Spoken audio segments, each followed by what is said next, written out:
Bien, nosotros hoy seguimos estudiando el libro de Dios libro por libro y hoy nos corresponde el libro de Abdías, el libro de Abdías. ¿Alguno de ustedes se pueda imaginar qué hace que este libro sea el número uno en una de las categorías del Antiguo Testamento? Pedro Julio. Quizás el más corto, dice él, precisamente es el libro más corto del Antiguo Testamento. Es el libro no solo porque tiene un solo capítulo, sino que realmente en su cantidad de versículos también es el más corto. Yo espero que eso nos dé tiempo de poder leerlo completo. No siempre que estudiamos un libro aquí podemos leer el libro completo, pero en este caso podremos leer el libro de Abdías completo y así poder también reflexionar en su contenido. O sea que espero que esto pueda ser una clase un poco más holgada, donde no es lo mismo que estudiar Ezequiel o Jeremías, sino que aquí tenemos un poco más de oportunidad de poder revisar su contenido. Veamos entonces algunas informaciones introductorias del libro y para entonces luego poder ver su contenido y algunas aplicaciones que nosotros podemos aprender de este breve libro de las Escrituras. El libro de Abdías no nos dice nada acerca del profeta Abdías. No veo presentación, no sé si no ha llegado la presentación. Bueno, lamentablemente a mano pelada. El libro de Abdías no nos dice nada acerca del profeta Abdías y es frecuente que por lo menos se nos dé información del nombre de su progenitor, o sea, de quién es hijo, él. Y aquí, sin embargo, no tenemos ni eso de este individuo. Dice un libro de introductorio del Antiguo Testamento, mucha gente del Antiguo Testamento se llamaban Abdías, pero definitivamente no podemos identificar a ninguno de ellos con el profeta. O sea, muchos de ellos se llamaban así, pero ¿a quién le decimos? Fue este el autor. No podemos, no tenemos esa información. El tiempo en que correspondió ministrar a Abdías también es objeto de mucho debate, pero se ubica alrededor del 850 antes de Cristo por algunos, otros tan lejos como el 586. Esa fecha 586 coincide con la caída de Judá o del reino del sur, o sea que o se coloca antes de la caída del reino del norte, que es por el 722, o se coloca alrededor de la caída del reino del sur por el 586. El nombre Edom fue usado primeramente como un nombre alternativo para referirse ¿a quién? A Esaú, o sea, por Edom. Es el término habla de algo que es color rojo o rojizo.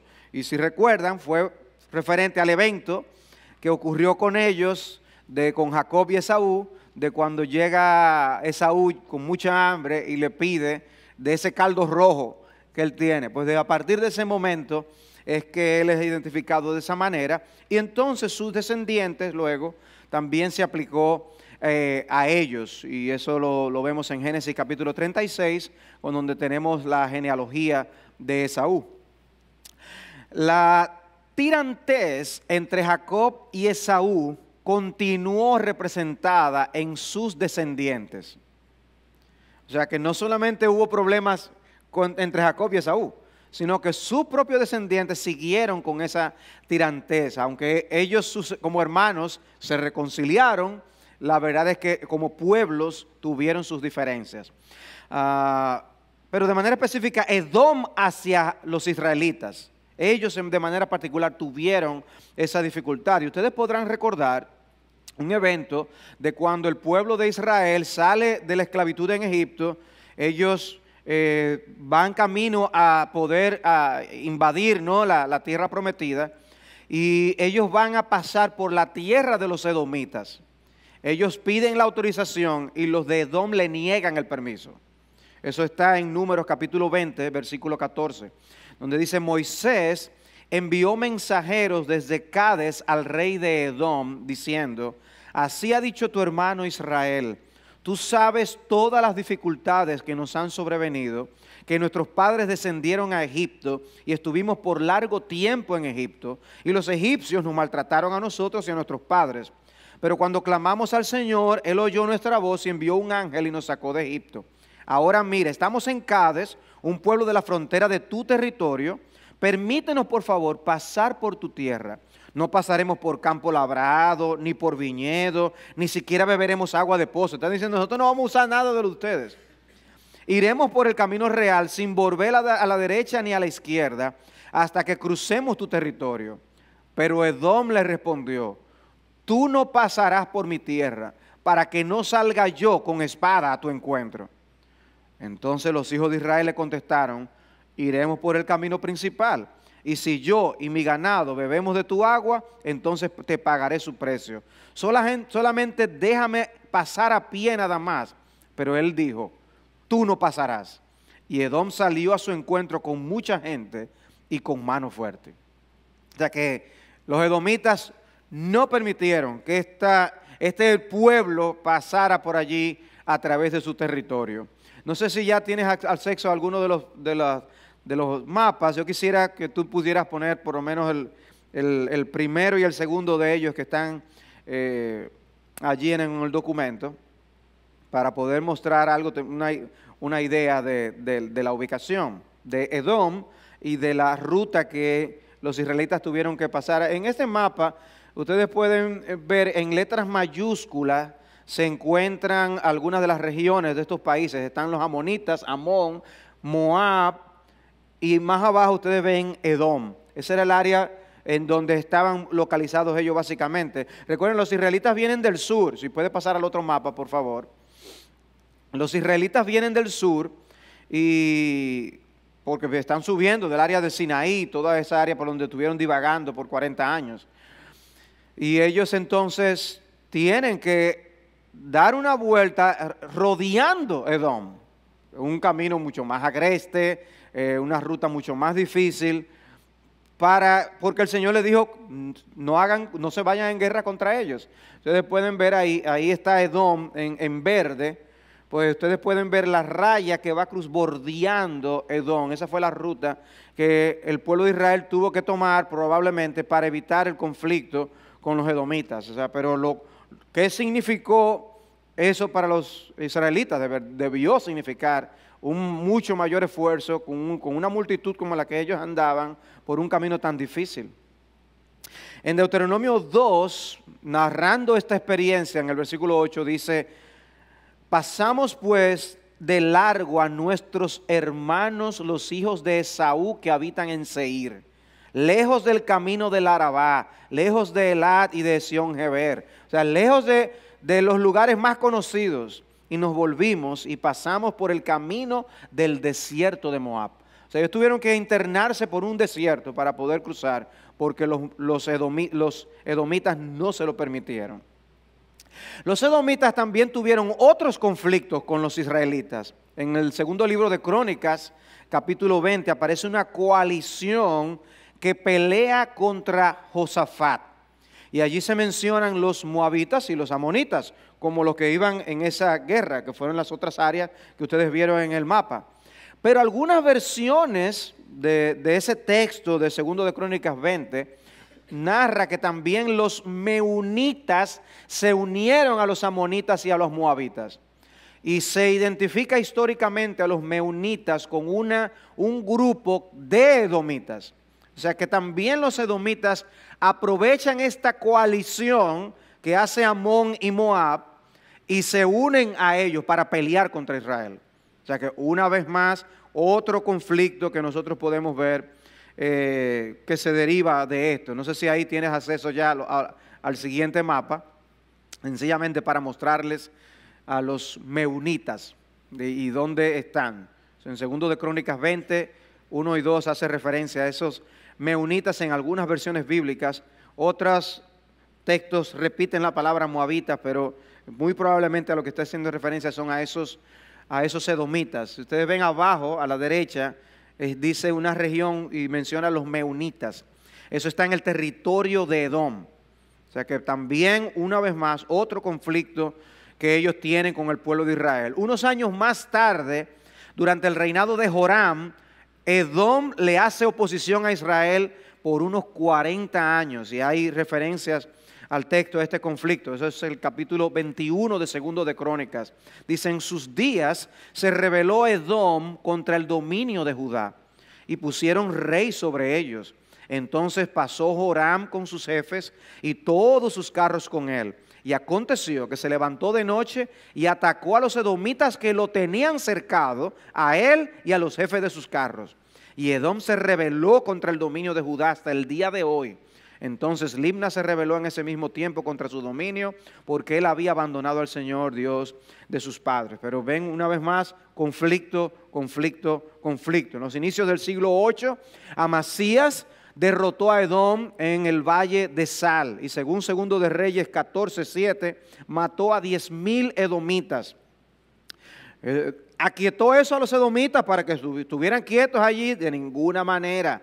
A mediados del mismo siglo, los edomitas hicieron incursiones invasoras durante el reinado de Acaz, en el que ellos se llevaban a los de Judá cautivos para su tierra. O sea que esa enemistad entre ellos era una enemistad vieja.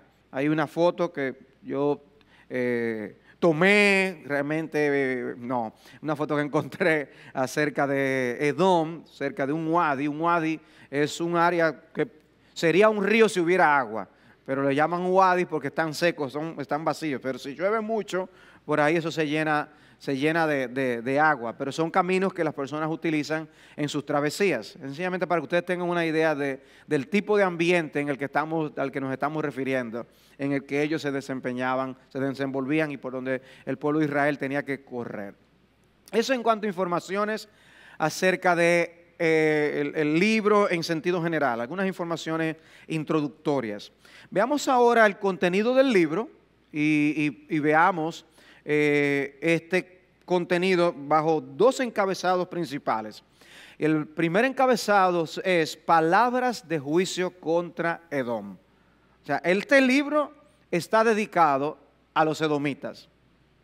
O sea, Dios le da un mensaje a los edomitas y les advierte del juicio que vendría sobre ellos por el papel que ellos han desempeñado de oposición al pueblo del Señor.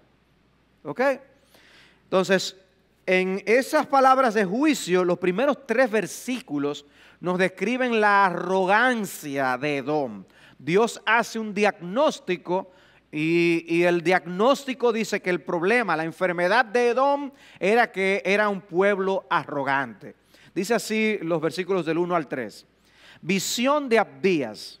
Así dice el Señor Dios acerca de Edom. Hemos oído un mensaje del Señor y un mensajero ha sido enviado a las naciones diciendo, levantaos y alcémonos contra él en batalla. He aquí, te haré pequeño entre las naciones, despreciado eres en gran manera. La soberbia de tu corazón te ha engañado. Tú que habitas en las hendiduras de la peña, en las alturas de tu morada, que dices en tu corazón, ¿quién me derribará por tierra? O sea, este pueblo es descrito por Dios como un pueblo que está en grave situación. He aquí te haré pequeño entre las naciones, despreciado eres en gran manera. Una descripción que Dios da acerca de ellos, no solamente lo considera pequeño, sino despreciado. Despreciado por la actitud de su corazón. Y uno se pregunta, ¿esa es una descripción fuerte? O sea, ustedes se imaginan al Señor diciendo, tú eres despreciado para mí. ¿Qué ustedes creen? Que sí, veo a alguien aquí diciendo, está fuerte. Nadie quiere decir nada. Hermanos, nosotros no pensamos como Dios muchas veces. Nosotros podemos ver la actitud que Dios está viendo y no reaccionar como Dios reacciona. Dios está viendo, yo estoy seguro que pudo haber dicho 1000 cosas distintas de los edomitas, pero Él destaca la soberbia. Y él dice, ustedes para mí son aborrecidos. Y por eso te haré pequeño y verán el tipo de juicio que Dios emite contra ellos. La soberbia de tu corazón te ha engañado, tú que habitas en las hendiduras de las peñas, que dices, ¿quién me derribará por tierra? Pero nada, una persona que está hablando, decimos, de tonterías, una persona que está enorgullecida, inflada. ¿Y cuál es el problema? Para Dios es un gran problema. Para Dios es un problema tan serio que Él se dispone contra esa nación.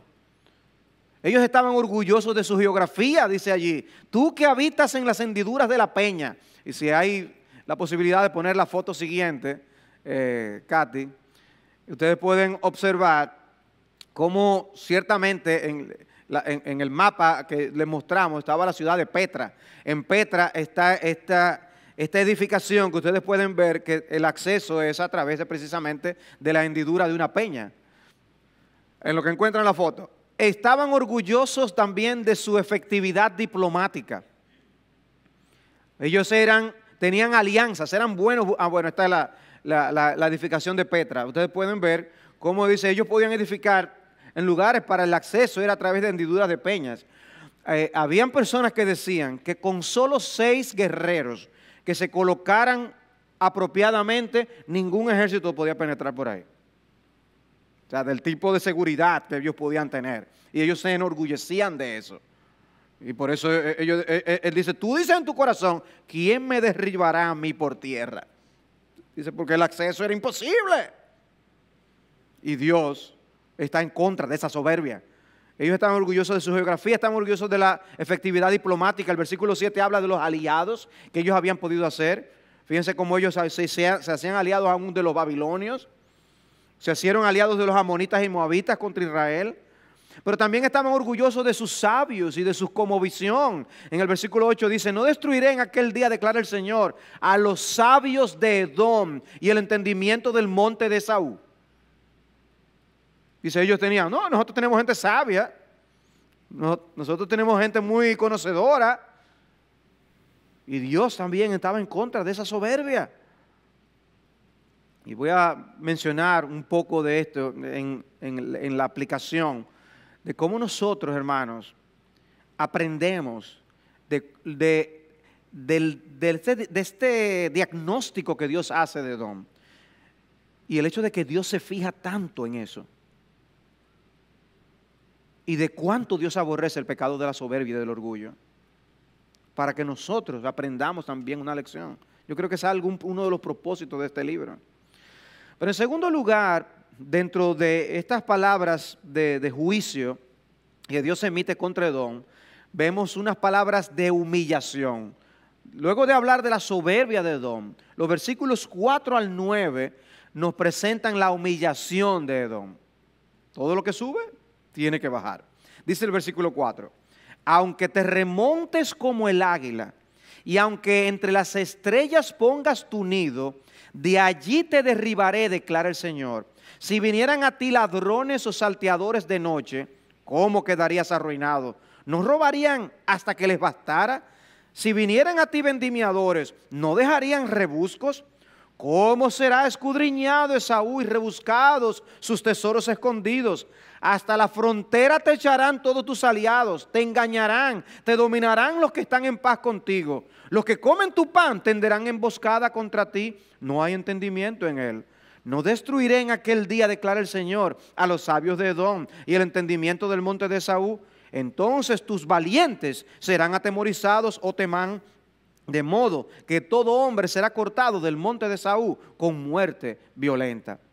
Dios entonces le dice, tú serás humillado. Aunque tú te remontes como el águila, yo te voy a derribar. Dice, si vienen los ladrones, ellos solamente pueden llevarse hasta lo que les satisface y luego se van. Pero yo voy a hacer que ahí no quede nada. ¡Wow! Palabras duras de parte del Señor.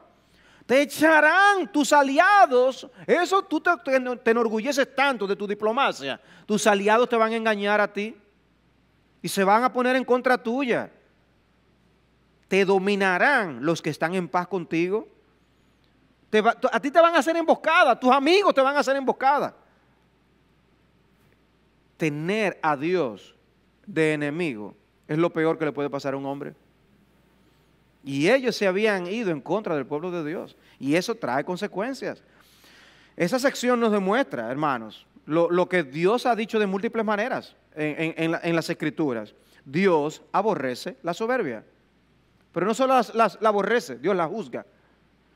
Y Dios utiliza sus medios, a veces los más inesperados, para que esos poderosos caigan. Para que esos poderosos caigan.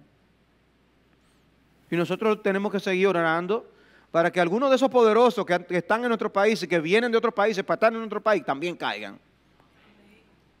Tenemos que orar. Porque Dios los humilla. En medio de su soberbia, Dios los humilla. Esperemos en el Señor. Aprender a esperar en el Señor. Porque Dios usó hasta los enemigos de Edom para castigarlos a ellos. Dios puede usar a las personas que los poderosos creen que están a su favor para hacerles daño a ellos mismos. Así que esperemos en el Señor, tengamos paciencia para que esos soberbios de nuestros días en nuestro país caigan, para que esos soberbios de otros países y que lo que quieren es diseminar la maldad, también caigan. Pero ellos no van a salirse con la suya, tarde o temprano. Dice Isaías 2:11, la mirada altiva del hombre será abatida y humillada la soberbia de los hombres. El Señor solo será exaltado en aquel día, porque el día del Señor de los ejércitos vendrá contra todo lo que es soberbio y altivo, contra todo el que se ha ensalzado y será abatido. Dios, como nosotros a veces utilizamos la expresión, se cogió conmigo, Dios se coge con los soberbios. El versículo Isaías 2, 11 y 12. Y también el conocido texto de Santiago 4, en el versículo 6, cuando Dios dice, pero Él da mayor gracia. Por eso dice, Dios resiste a los soberbios, pero da gracia a los humildes. Dios resiste a los soberbios. Y el término que se utiliza allí para la palabra, esa palabra resiste es militar. Y es colocar en orden para la batalla a un ejército. Ahora, este es un ejército singular. El soldado es Jehová. Jehová se alista para la batalla y apunta todos sus cañones contra los soberbios. Eso es lo que está diciendo. Tener a Dios de enemigo en cualquier circunstancia es tenerla de perder, ¿verdad que sí? Ahora, Dios de manera especial está en contra de los soberbios. Hermanos, eso nos dice algo, eso nos dice algo. El filósofo Paul Tillich llegó a afirmar, cada día soy tentado de 1000 maneras distintas a hacer de mí mismo el centro del universo. Y yo lo que creo que Paul Tillich fue honesto, y nosotros no somos tan honestos. Yo creo que él está admitiendo lo que él veía que pasaba por su corazón. Y que nosotros no somos tan honestos en reconocer. Que de alguna manera queremos ser centro del universo y que las cosas nos vayan bien siempre a nuestra manera como nosotros queremos. Y no buscamos primeramente el reino de Dios y su justicia. Y por eso está tanta la falta de contentamiento. Realmente nosotros somos capaces de recibir todo de parte de Dios y enorgullecernos por las cosas que Él nos da. Recuerden lo que dice el apóstol Pablo, si tú lo recibiste, ¿por qué tú te glorías? Y por eso nosotros nos gloriamos de cualquier cosa, logros, el lugar donde nacimos, el lugar en el que vivimos, la educación que recibimos, lo que conocemos, lo que hemos hecho, los lugares que hemos visitado, la iglesia a la que pertenecemos, el trabajo que tenemos, la familia que nos trajo al mundo y la familia que tenemos. Los negocios que poseemos, la influencia, los amigos, las posesiones, la cuenta bancaria, la posición que ocupamos, cualquier cosa. La hemos recibido de Dios y nos gloriamos y tenemos orgullo por estas cosas y nos comparamos contra otros y nos sentimos mejores. Y es así de fácil de caer en la condenación del diablo, como dice el apóstol Pablo en 1 Timoteo capítulo 3. Pero también Dios trae palabras que muestran que Edom era culpable de violencia, indiferencia y maldad contra Judá. Y eso lo hacen los versículos 10 al 14. Dice así, estos versículos, dicen así: por la violencia contra tu hermano Jacob te cubrirá la vergüenza y serás cortado para siempre. El día que te pusiste a un lado, el día en que extraños se llevaban su riqueza y extranjeros entraban por su puerta y sobre Jerusalén echaban suertes, tú también eras como uno de ellos. No te alegres en el día de tu hermano, en el día de su exterminio. No te alegres de los hijos de Judá en el día de su destrucción. Sí, no te jactes en el día de su angustia. No entres por la puerta de mi pueblo en el día de su ruina. Sí, no te alegres tú de su desgracia en el día de su ruina. No te apoderes de sus riquezas en el día de su ruina.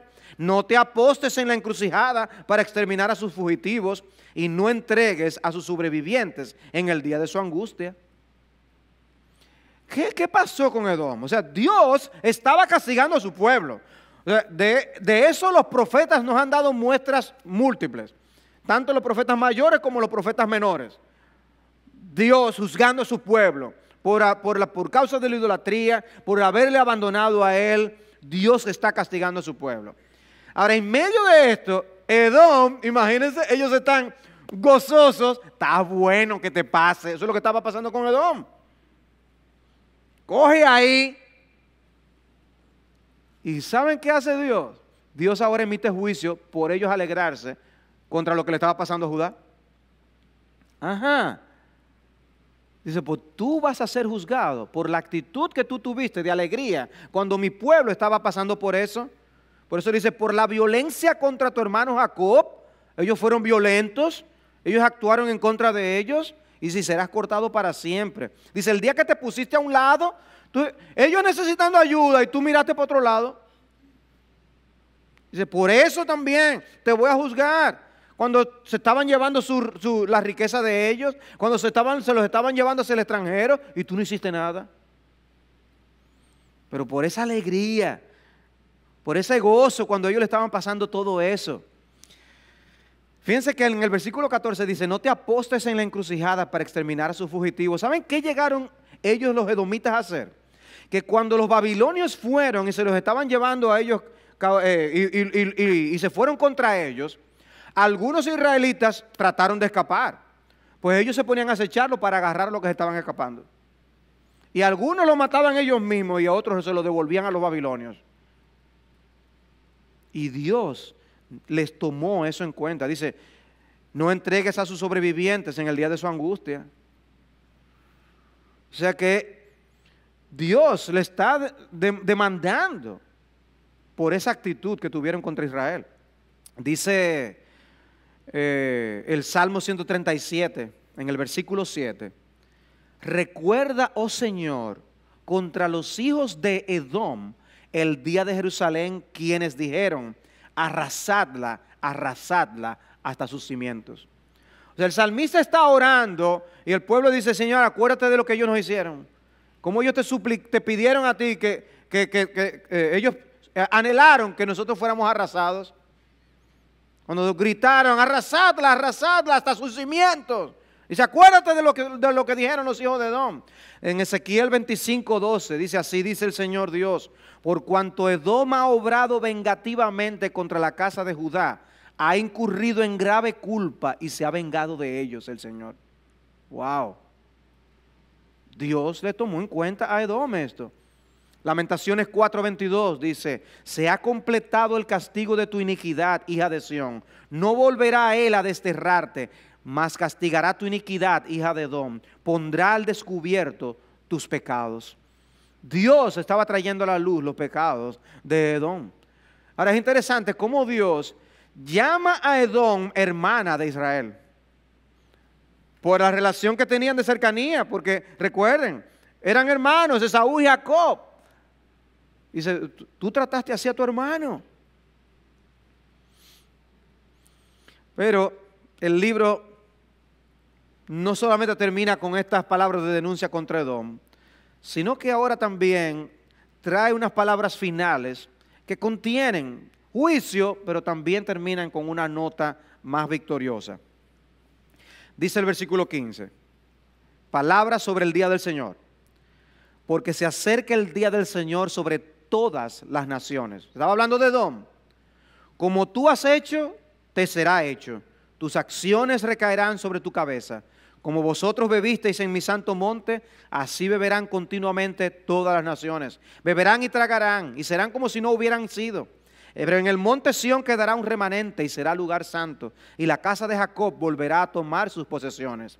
Entonces la casa de Jacob será un fuego, y la casa de José una llama, y rastrojo la casa de Saúl. Los quemarán y los consumirán, y no quedará sobreviviente alguno de la casa de Saúl, porque el Señor ha hablado.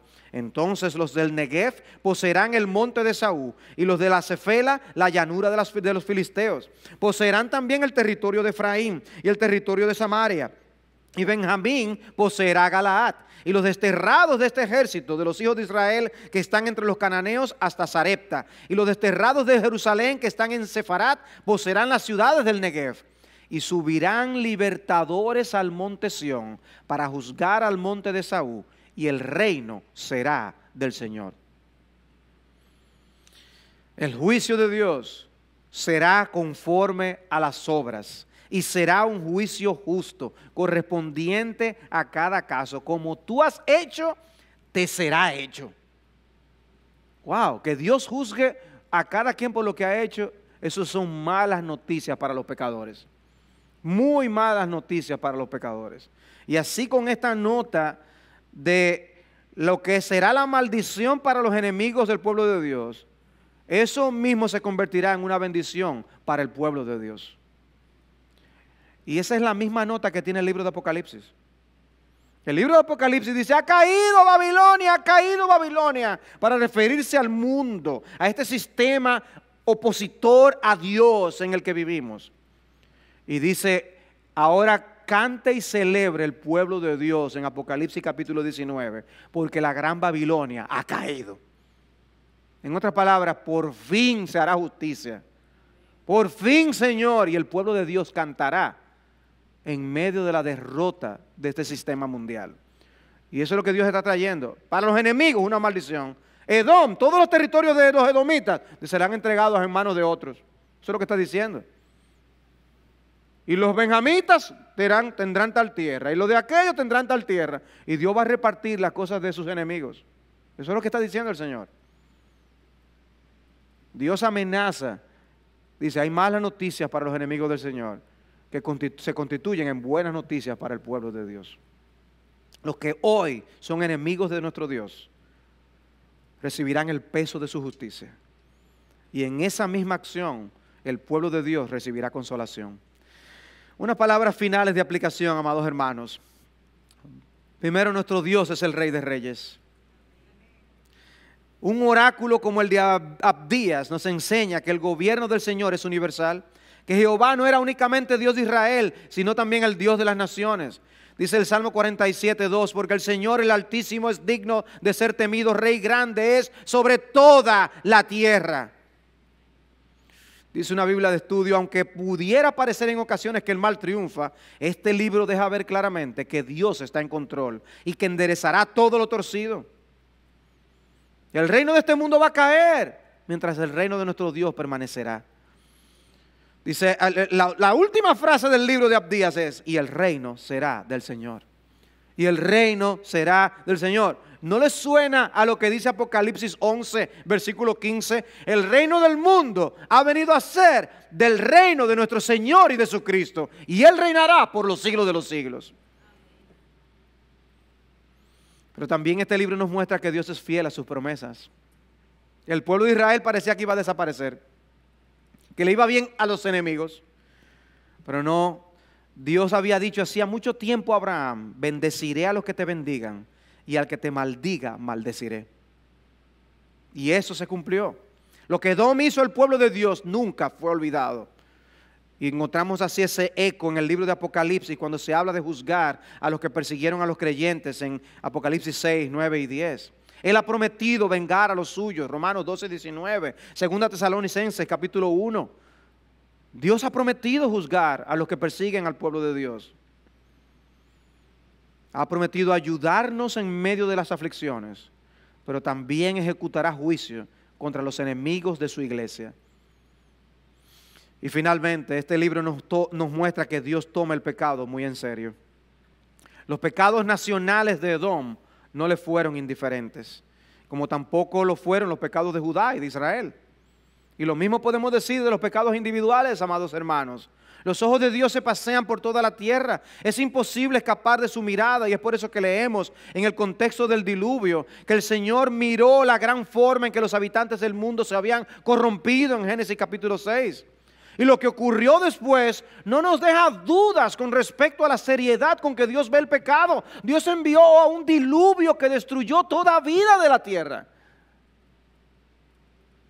Dios toma en serio el pecado. El hombre siempre ha buscado la forma de normalizar el pecado, que se vea como algo normal, y podrán convencer a muchos, pero aquel que envió a su hijo a morir en una cruz, precisamente por causa del pecado, nunca lo verá como algo normal. Para mí fue triste estar en un lugar público ayer y ver a dos jovencitos, no podían tener más de 23, 22 años, acariciándose mutuamente en nuestro país. Se está normalizando el pecado.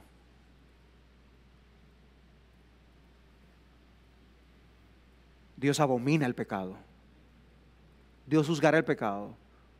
Pero no solo el pecado de la homosexualidad, también el pecado de la soberbia y todos los demás.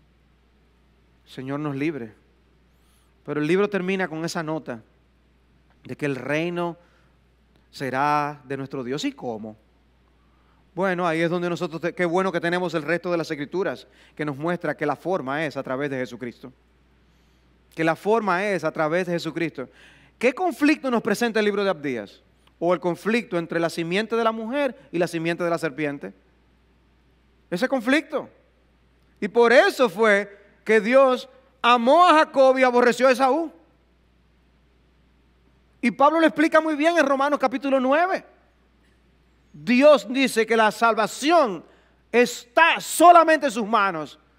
De quien Él quiere tener misericordia la tiene, y que a quien Él quiere entregar a la condenación lo entrega. Porque de una misma masa hizo un vaso de honra y vaso de deshonra. Abdías nos muestra una vez más que la simiente de la mujer lucharía contra la simiente de la serpiente y vencería. No importa cuánto se multiplique la simiente del maligno, ni cuánta oposición presente, el Mesías vendría tal y como había sido prometido. Dios iba a cumplir la promesa de Génesis 3:15 y la promesa que le hizo a Abraham. Esa simiente vino, vivió una vida perfecta y murió. Ofreció el sacrificio que nos hace aceptables ante un Dios que es 3 veces santo y por eso aborrece el pecado. Y ni sus hermanos creían en Él. Pero nosotros hoy somos parte de esa simiente gloriosa por pura gracia, porque Dios es soberano y misericordioso. Porque si fuera por los pecados que Dios ha visto en nosotros, nos trataría diferentes a como trató a Edom. Lo que tenemos es que celebrar la gran misericordia de nuestro Dios y la gran misericordia que tuvo nuestro Salvador en venir a morir por personas como tú y como yo. A Dios sea la gloria por esto.